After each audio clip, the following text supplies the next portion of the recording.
Live from Fargo and serving you on TV, online, and on the go. This is Valley News Live 10 at 10.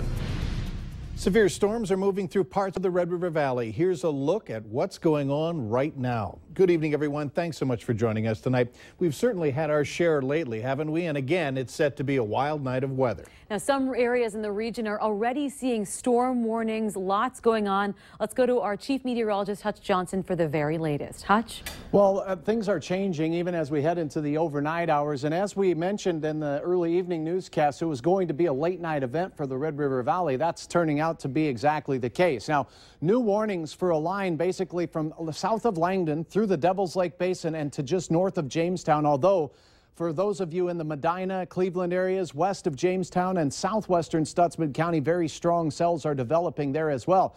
Now, we have had reports of some gusty straight line winds, but here's some new information.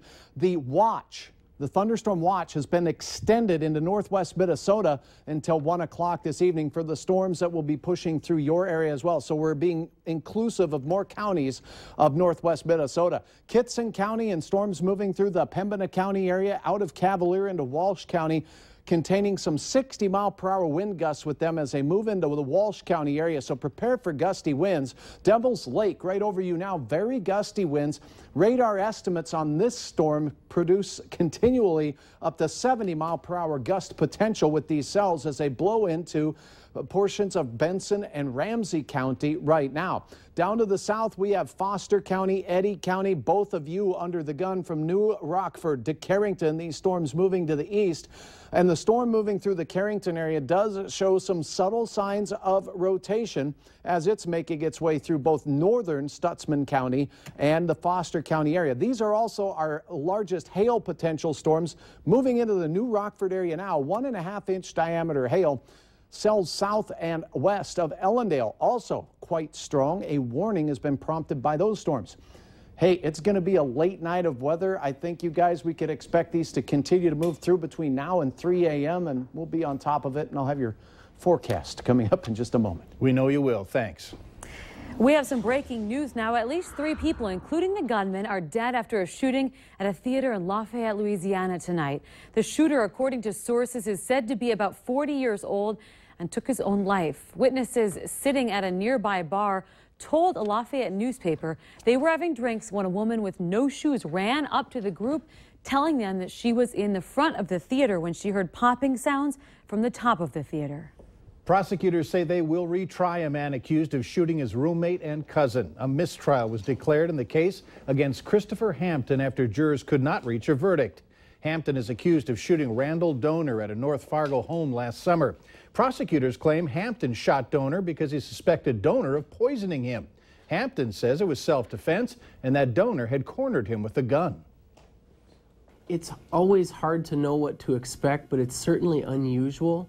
In my career, I've only had this happen 1 or 2 times, but it does happen, and it can happen if everyone can't agree. Hampton was charged with a Class AA felony murder, but the judge decided during the trial to give jurors the choice of convicting him on lesser charges of manslaughter or negligent homicide. Well, it's hard to miss the roar of those engines, the white trails of smoke up there, and planes sweeping across the skies of Fargo. The Blue Angels are back in town. The planes are practicing for the Fargo Air Show this weekend.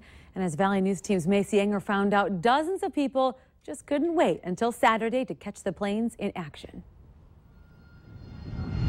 These guys are waiting. I see some Blue Angels with all their gear right there to catch a glimpse of these guys. There's a lot. It's loud and loud in my head. Fast and stuff. It's very loud, really fast, really cool. The Day family, their uncle, and some friends drove to Cell Phone Park at Hector International Airport looking for the Blue Angels. Yeah, a really good one. These guys weren't the only ones. Dozens of people took videos and photos of the planes, some scanning the skies on a building roof to see the impressive formations. When they do the scare tactic, come up behind you, kind of like that too, even though it scares the bejeebies out of me. But what do you like?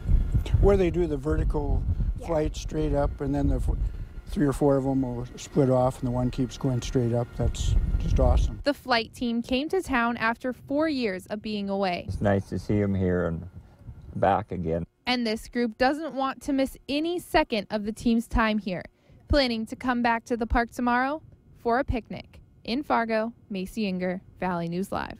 Now, the Navy Blue Angels are set to practice again tomorrow afternoon and will be at the Fargo Air Show both Saturday and Sunday. Also, several roads in North Fargo are going to be closed again tomorrow. We have all the details of that on our website. Go to valleynewslive.com. A woman was taken to the hospital tonight with minor injuries after her car flipped on its side in North Fargo.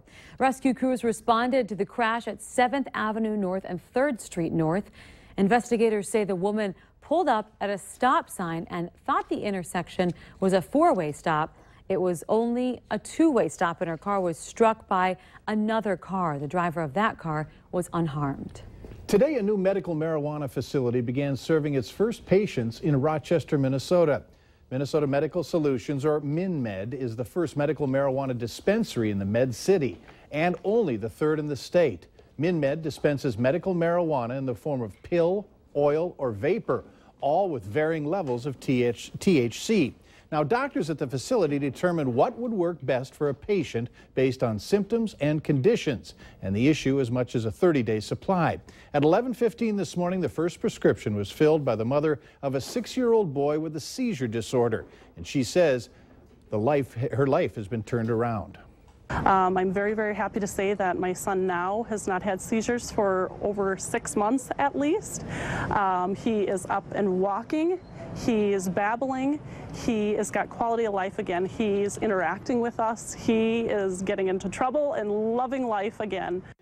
To get medical marijuana products, patients with a qualifying condition must be certified by a doctor, must register with the Office of Medical Cannabis, then may be eligible for medicine in pill, oil, or vapor form.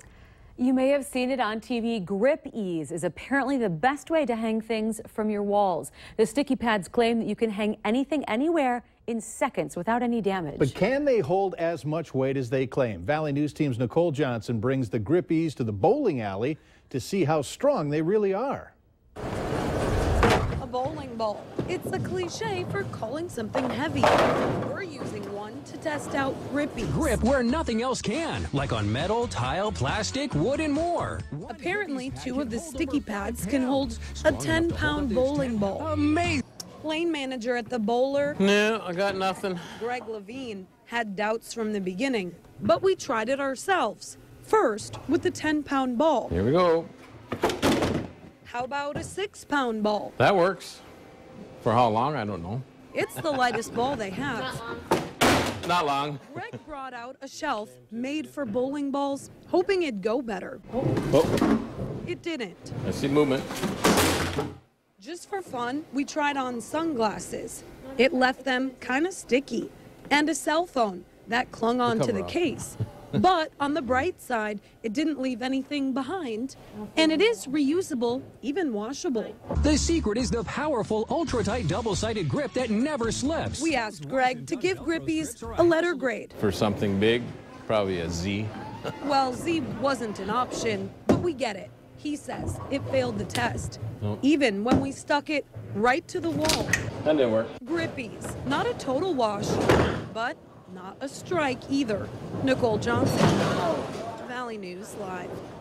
You can buy a pack of Grip Ease for $10. Greg says if you're just trying to hang a light picture frame, that would do the trick. Well, the Cass County Summerfest kicked off tonight with a pageant and car show. Summerfest is a 3-day event in Castleton that has a variety of events like a parade, dance, and sidewalk sales. Tonight, 16 girls ranging ages 4 to 12 participated in the Little Miss Summerfest pageant. And Valley News Team's Ashley Bishop emceed the event. Their girls wore their best summer dresses and answered questions as best they could. They were judged by 3 judges, which included Miss North Dakota International, Jordan Saylor. There were 3 different age groups, and the winners were Brinley Johnson for Petite Miss Summerfest. And it was also Nora Severance for Little Miss Summerfest and Sammy Watt for Junior Miss Summerfest. Congratulations to every single one of you. And it also kicked off tonight with a car show. The Swanks Car Club, they hosted the car cruise. About 400 cars were out tonight showing off their shine and vintage looks. The night ended with a band and plenty of free root beer floats. Summerfest events will run until Saturday.